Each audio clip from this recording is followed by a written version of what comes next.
Hey, Donald Trump is another step closer to facing off against Joe Biden in the US election after a massive 60-40 win in the South Carolina Republican primary. He was declared the winner within minutes of the polls closing. It's a significant blow for opponent Nikki Haley. While she won't be dropping out of the race, she'd hoped she'd do better in her home state.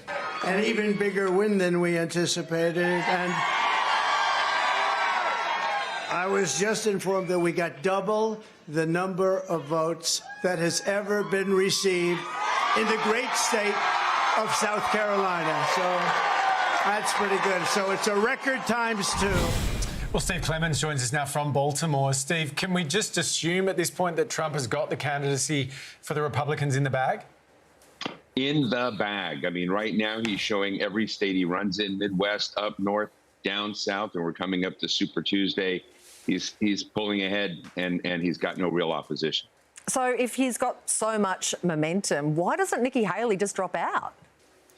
Because I think she's also trying to make a point that there are about 42% of Republicans who do not support Donald Trump. That's not a majority, but it's a pretty big minority.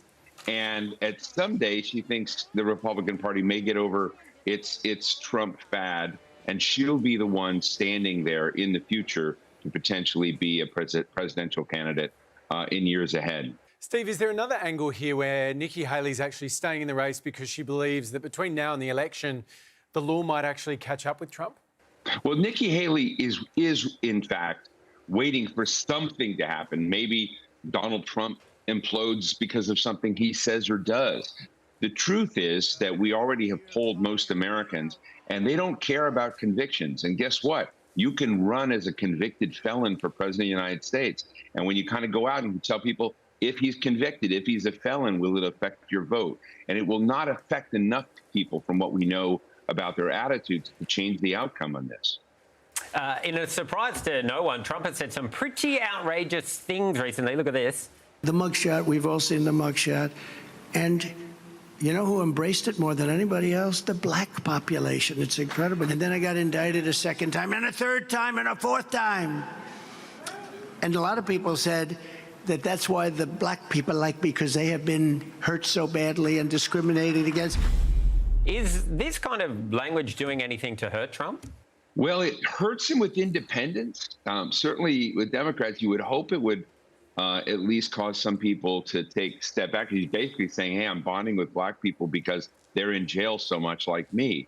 I mean, it's an awful thing to say. You'd think that this wouldn't help Trump a little bit, but the truth is Trump is drawing in some of these folks.